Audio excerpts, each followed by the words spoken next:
Good morning दोस्तों। आज हम बात करने जा रहे हैं उस हैकिंग ग्रुप की जिसने यूएस के पेंटागन से लेके यूके के ऑक्सफोर्ड तक को नहीं छोड़ा और यहाँ तक कि नीदरलैंड्स को अपने इलेक्शन बैलेट पेपर से करने पर मजबूर कर दिया। हाल ही में न्यूज़ आई थी कि ऑक्सफोर्ड जो कि कोरोना वायरस की वैक्सीन में सबसे आगे चल रहे थे और रिजल्ट्स भी काफ़ी पॉजिटिव आ रहे थे, उनके डेटा को हैक करने की कोशिश की गई। यूके की नेशनल साइबर सिक्योरिटी सेंटर ने इसका इल्ज़ाम रशिया के कोजी बियर पे लगाया। कोजी बियर जिसे ATP29 के नाम से भी जाना जाता है, ये रशिया के वो हैकिंग ग्रुप है जिस पर समय समय पर कई देशों के डेटा चोरी करने के आरोप लगते आए हैं। तो आइए उनके कुछ कारनामों पे नज़र डाल लेते हैं।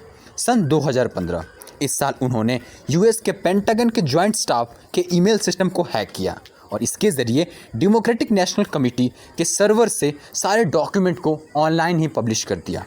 ऐसा माना जाता है कि 2016 के इलेक्शन जिसमें डोनाल्ड ट्रंप जीते वो भी इनसे प्रभावित हुए थे।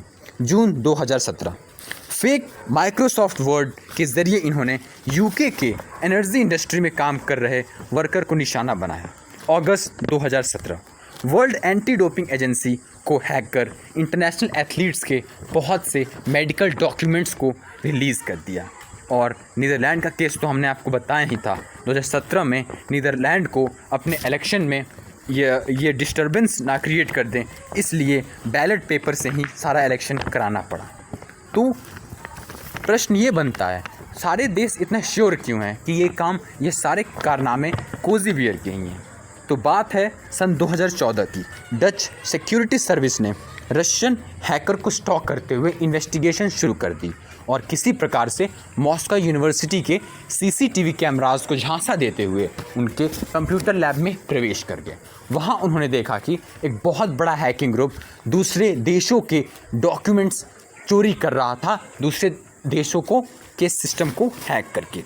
और उन्होंने ये भी पाया कि जितने बड़े बड़े साइबर अटैक्स हुए हैं वो साइबर अटैक्स रशिया के नेशनल हॉलीडे वाले दिन हुए ही नहीं हैं, जिसका साफ तौर से मतलब ये है कि रशियन नेशनल हॉलीडेज़ में उनको छुट्टी दी गई थी। तो अब प्रश्न उठता है, तो क्या हमारा डेटा सेफ़ है? तो ऑब्वियसली नहीं, हमारा डेटा बिल्कुल भी सेफ़ नहीं है, क्योंकि जिस प्रकार टेक्नोलॉजी आगे बढ़ रही है उसी प्रकार हमारे डेटा की वल्नरेबिलिटी इंक्रीज़ होते जा रही है। तो सॉल्यूशन क्या है? सॉल्यूशन ये है कि आपको साइबर सिक्योरिटी काफ़ी सीरियस लेनी पड़ेगी। आज के डेट में साइबर सिक्योरिटी काफ़ी सीरियस लीजिए, इसको अवॉइड बिल्कुल मत कीजिए, क्योंकि आपका डेटा कभी भी कहीं से भी चोरी किया जा सकता है। तो कुछ स्टेप्स हैं जो आप अपनी डेली लाइफ में यूज़ कर सकते हैं, जिससे कि आपके डेटा चोरी होने की प्रोबेबिलिटी है 60 से 70% कम हो जाएगी। जैसे मैं 5-6 स्टेप्स बता रहा हूँ, आप गूगल सर्च करके और देख सकते हैं।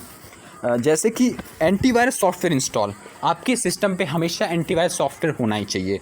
Anti spyware package install, spyware जो कि हमेशा टाइम पे मालवेयर डिटेक्ट कर सके आपके सिस्टम में।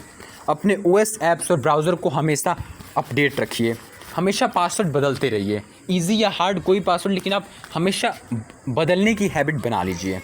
और अंत में अपने आप डेटा का हमेशा बैकअप रखिए, ताकि अगर गलती से भी कोई चोरी भी कर ले तो आपको अपना काम शुरू से स्टार्ट ना करना पड़े, जहाँ से आपने छोड़ा हुआ है वहाँ से आप अपना डेटा को रीबैक कर सकें।